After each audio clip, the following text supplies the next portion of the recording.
बहुत बहुत शुक्रिया, बहुत बहुत शुक्रिया। जीते रहो नौजवानों, जिसमें लड़के और लड़कियां दोनों शामिल हैं। मुझे यकीन नहीं था कि इस कॉन्फ्रेंस में इतने नौजवान आएंगे। बहुत से हज़ारों की तादाद में बाहर भी खड़े हुए हैं, मैं उनका भी शुक्रिया अदा करता हूँ। लोग कहते थे कि पाकिस्तानी अदब से और सकाफ़त से नौजवानों का कोई ताल्लुक़ नहीं रहा है। वो यहाँ आके देखें कि कितना ताल्लुक़ है। इन 3 दिनों में कितने लोग आए, कितने बच्चे आए, मैं उन सब का शुक्रिया अदा करता हूँ। मैं पिछले 3 दिनों से लाहौर के सबसे पुराने होटल फ्लैटीज़ में ठहरा हुआ हूँ। 1880 में तामीर हुआ था। मेरे कमरे की सफाई करने वाली खातून मेरे ख्याल में इस होटल की पहली मुलाजमा होंगी।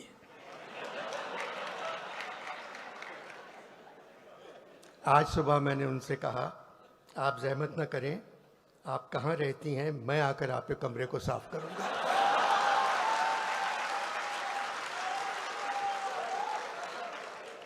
खामोश हो गई, फिर कहने लगी, अनवर साहब, बाला घर पर ही रहता है।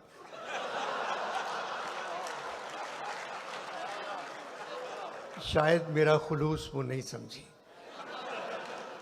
मैंने पूछा कहाँ की हो, तो कहने लगी गुजरात। मैंने कहा मुस्लिम लीग काफ की तरफ हो? बोली मुस्लिम लीगों ने कायदे की ऐसी तैसी कर दी है, सिर्फ काफ गाफ बच गए हैं। मुझे नहीं मालूम मैं किसकी तरफ हूँ। पढ़ी लिखी हो? मियाँ जी पढ़ी लिखी होती तो बेरोजगार होती।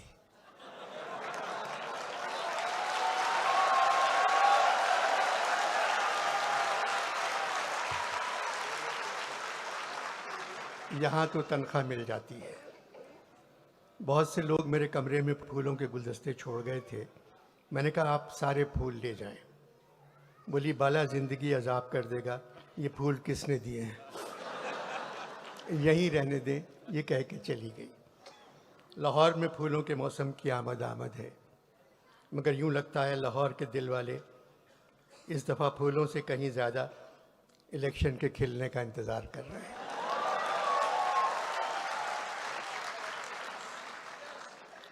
इलेक्शन होंगे या नहीं, ये बात ना इलेक्शन कमीशन जानता है, ना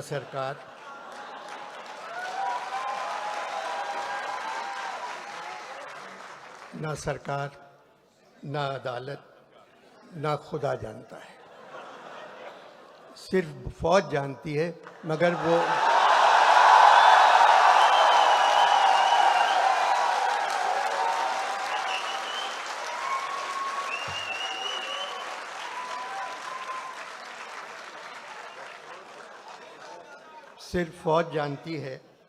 मगर वो बता कर नहीं दे रही है। हालात की वजह से इलेक्शन के साथ भी कमीशन लगा दिया गया है और हम सब जानते हैं यहाँ बगैर कमीशन के कोई काम नहीं करता।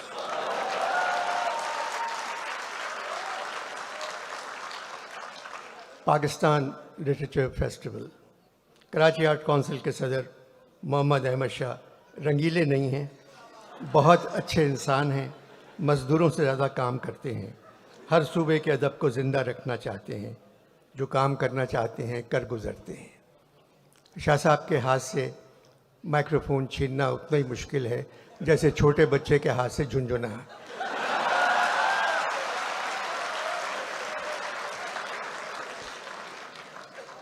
15 बरसों से कराची में अदबी कॉन्फ्रेंस करवा रहे हैं। इस साल 3 दिनों में तकरीबन 60,000 लोग उस कॉन्फ्रेंस में आए। लाहौर में भी यही हाल रहा।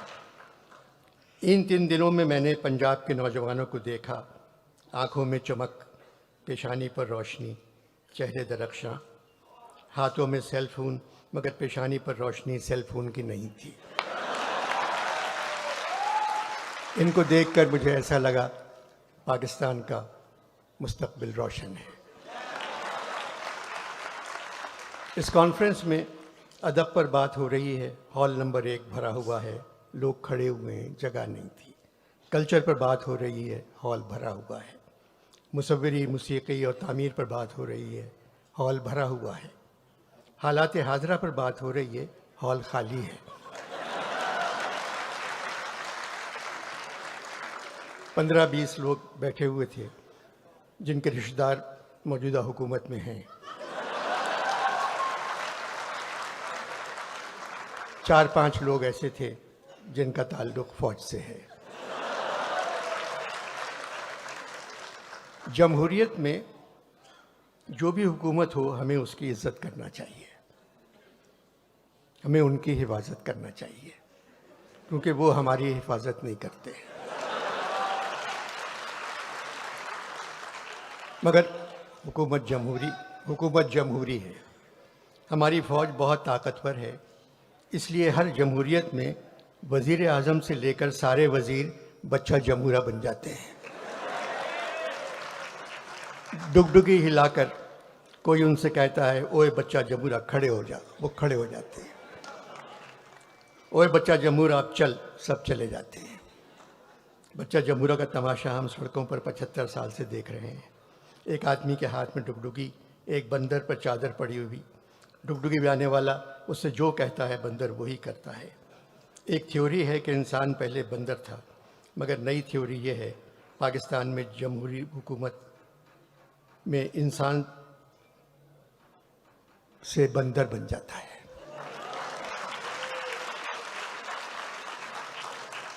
कसूर सिविलियन का है, वो कुछ काम अच्छा काम करके ही नहीं देते। हर हुकूमत ने जितना अपना ख्याल रखा, उसका आधा ख्याल भी अवाम का रखती तो मुल्क में मार्शल कभी नहीं आता।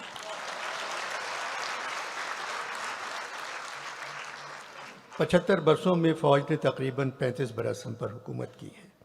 35 बरस तो यूं ही कह गया, 75 बरसों में तकरीबन 74 बरस फ़ौज ने हम पर हुकूमत की है, आज भी कर रही है। इसमें फ़ौज से कहीं ज़्यादा हमारा कसूर है।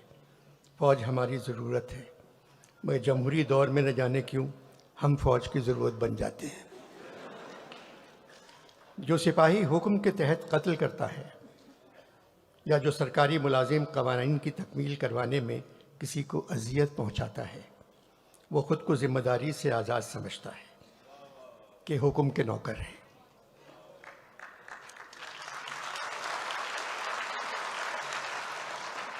वो कहता है कानून हमने तो नहीं बनाया। वो ये भूल जाता है कि हर अमल एक अमल करने वाले की तरफ लौटता है और उनका अमल भी उन्हीं की तरफ लौटेगा। 75 बरसों से जो यहाँ गरीब हैं वो आज भी गरीब हैं। दादा गरीब, बाप गरीब, बेटा गरीब, पोता गरीब। न पैसा, न तालीम, न घर, न कोई मुस्तकबिल। इनका कोई हक नहीं। सिर्फ एक हक है, अगर गलती से कहीं इलेक्शन हो जाए तो इन पे वोट डालना फ़र्ज़ है। 75 बरसों से यहाँ जो तख्त पर बैठे हुए हैं, दादा तख्त पर, बाप तख्त पर, बेटा तख्त पर, बेटी तख्त पर, फिर पोता तख्त पर, ऐसा नहीं होना चाहिए। बेहतरीन लोग यकीन से महरूम हैं, जबकि बदतरीन लोग पुरजोश वारफ्तगी से भरपूर हैं। अहमद शाह साहब ने मुझे यहाँ संजीदा गुफ्तगू करने के लिए नहीं बुलाया था, मगर दिल ना हंसने को चाह रहा है ना हंसाने को।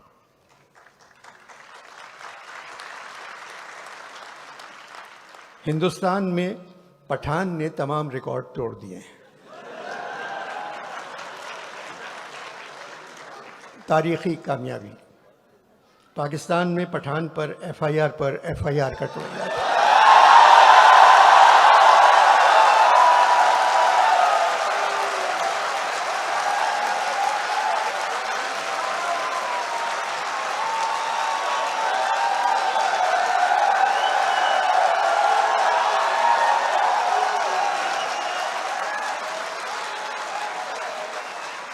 पाकिस्तान में पठान पर एफआईआर कटवाई जा रही है और मौजूदा हालात में पाकिस्तानी पठान की कामयाबी नज़र नहीं आती। मगर सुना है आने वाले इलेक्शन में पाकिस्तानी पठान की एडवांस बुकिंग हिंदुस्तानी पठान से ज़्यादा है।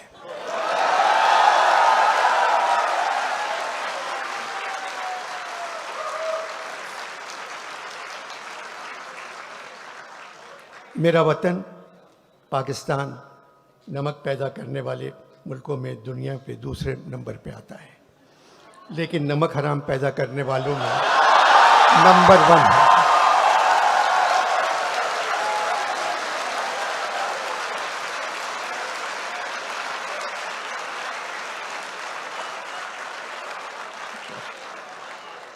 लेकिन नमक हराम पैदा करने वालों में नंबर 1 है। सैलाब से कहीं ज़्यादा हम लोग कर्ज में डूबे हुए हैं। IMF से बातचीत ख़त्म हो गई, उन लोगों ने कशकोल का मुंह 50 गुना बढ़ाकर हमारे हाथ में थमा दिया। अब क्या करें? अमीर परेशान है कि डॉलर महंगा हो गया, गरीब परेशान है रोटी महंगी हो गई।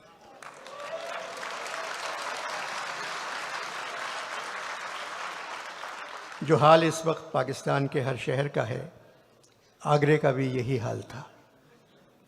जब नज़ीर अगरबादी ने लिखा था, जब मिली रोटी हमें सब नूरे हक रोशन हुए, रात दिन शम्सो कमर शामो शफक रोशन हुए, अपने बेगानों के थे लाजिम जो हक रोशन हुए, दो चपाती के वरक में सब वरक रोशन हुए।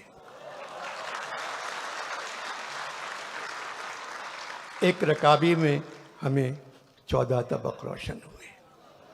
एक जगह और कहा है, पूछा किसी ने ये किसी कामिल फ़कीर से, ये महरुमा हक ने बनाए हैं काहे के। वो सुन के बोला, बाबा खुदा तुझको खैर दे, हम तो न चांद समझे न सूरज हैं जानते, बाबा हमें तो ये नज़र आती हैं रोटियां।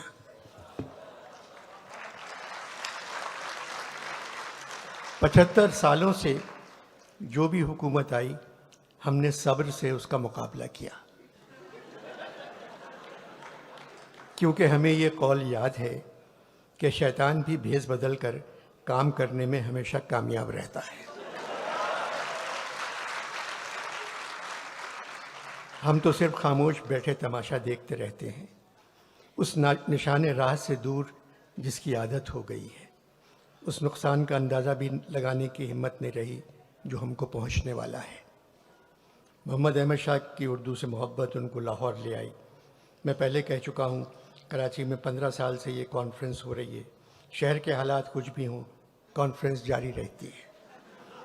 आर्ट काउंसिल के बाहर गोलियां चल रही हैं और कॉन्फ्रेंस में फैज़ साहब पर बात हो रही है।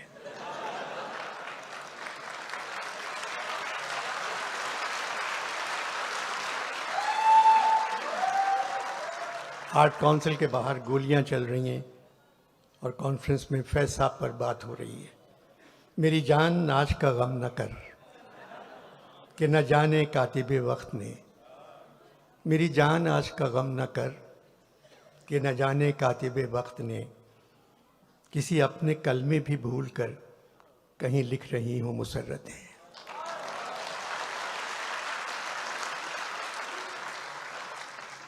देर से आँख पे उतरा नहीं अश्कों का अज़ाब, अपने ज़िम्मे है तेरा कर्ज न जाने कब से। फैज़ साहब का कर्ज उनके आंसू थे, हमारा कर्ज बिल्कुल अलग है। मौसम गुल है लाहौर में। फैज़ साहब ने कहा, ये मौसम गुल गरचे तरफ खेज़ बहुत है, ये मौसम गुल गरचे तरफ खेज़ बहुत है, अहवाले गुलो लाला गमेज़ बहुत है। फैज़ साहब सारी ज़िंदगी ख़िलाफ़ लिखते रहे, मगर बड़ी तहज़ीब और तमीज़ से। फिर भी कुछ लिखकर जेल चले जाते थे। ज़िंदगी का तवील हिस्सा जेलों में गुजारा, मगर मैंने कभी उनको रोते नहीं देखा।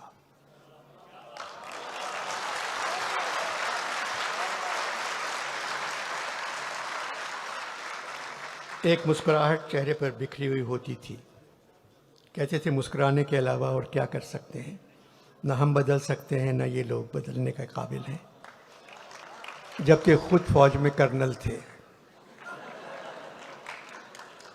IMF ने हुकूमत से कहा वजीरों और सरकारी अफसरों के असासे बताए। एक ज़माने में हुकूमत ने फैज़ साहब से कहा था अपने असासे बताओ,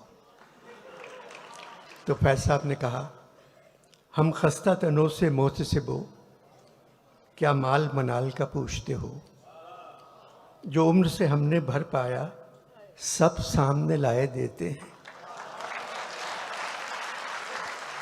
हम खस्ता तनों से मोहतसिबो, क्या माल मनाल का पूछते हो, जो उम्र से हमने भर पाया सब सामने लाए देते हैं।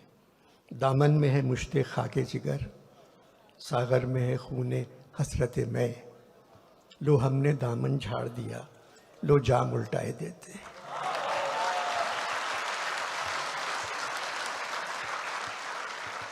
फैज़ साहब उसी सदी में पैदा हुए जिस सदी में इकबाल पैदा हुए थे। इकबाल इस सदी के सबसे बड़े शायर हैं। फिर फैज़ का नंबर आता है। फैज़ साहब ने अपनी दूसरी किताब का नाम दस्ते सबा रखा था। दस्ते सबा भी इकबाल के एक मिसरे से लिया था। इकबाल ने कहा मैं सूरत गुल दस्ते सबा का नहीं मोहताज, करता है मेरा जोश जुनू मेरी क़बा चाक। आखिर में जाने से पहले दो छोटी नज़में हैं, एक ज़हरा निगाह की है, एक फैज़ साहब की है। दोनों नज़में आप पहले ज़रूर सुन चुके होंगे। ज़हरा निगाह की नज़्म है, सुना है जंगलों का भी कोई दस्तूर होता है।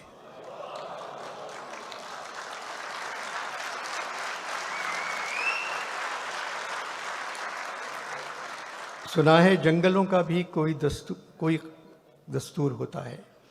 सुना है शेर का जब पेट भर जाए तो वो हमला नहीं करता। यहाँ शेर से मुराद नून नहीं है, असली शेर है।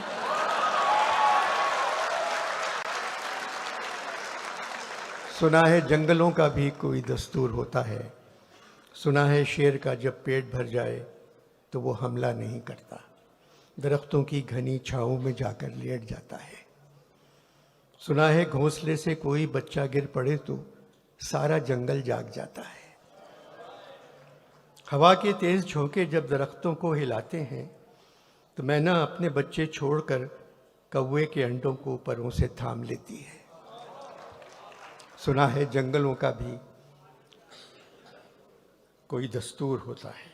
किसी नदी के पानी में बये के घोंसले का गंदुमी साया लरसता है तो नदी की रुपहली मछलियां उसको पड़ोसी मान लेती हैं। कोई तूफान आ जाए, कोई पुल टूट जाए तो किसी लकड़ी के तख्ते पर गिलहरी, सांप, चीता और बकरी साथ होते हैं। सुना है जंगलों का भी कोई दस्तूर होता है।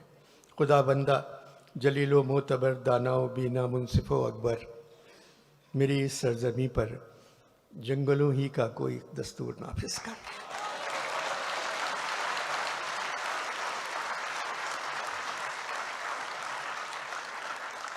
फैज़ साहब की आखिरी नज़मों में से एक है, छोटी सी नज़म है। मेरी तेरी निगाह में जो लाख इंतज़ार हैं, मेरी तेरी निगाह में जो लाख इंतज़ार हैं, जो मेरे तेरे तन बदन में लाख दिल फिगार हैं,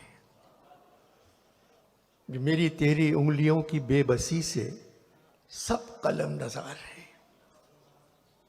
जो मेरे तेरे शहर की हर एक गली में मेरे तेरे नक्श पा के बेनिशा मज़ार हैं।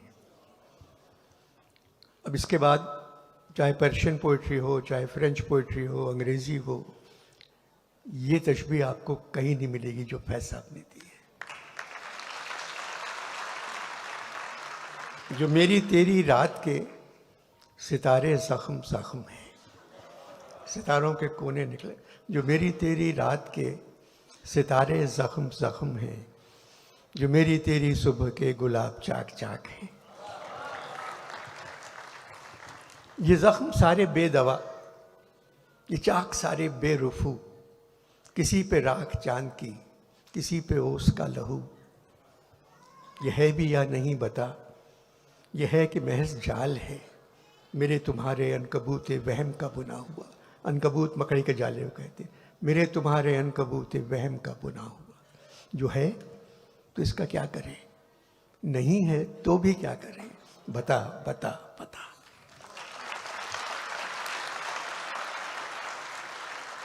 पाकिस्तान की सरजमीन दुनिया की खूबसूरत तरीन सरजमीन है। बस ईमानदारी की कमी है, बेईमानी की ज़्यादती है, तालीम की कमी है, जहालत की ज़्यादती है, तहजीब की कमी है, बद तहजीबी की ज़्यादती है, सच्चाई की कमी है, झूठ की ज़्यादती है, वफा की कमी है, बेवफाई की ज़्यादती है, इंसाफ की कमी है, नाइंसाफ़ी की ज़्यादती है, इज़्ज़त की कमी है, बेइज़्ज़ती की ज़्यादती है। इस सिस्टम को सिर्फ मेरे मुल्क के नौजवान बदल सकते हैं जो आज यहाँ मौजूद हैं।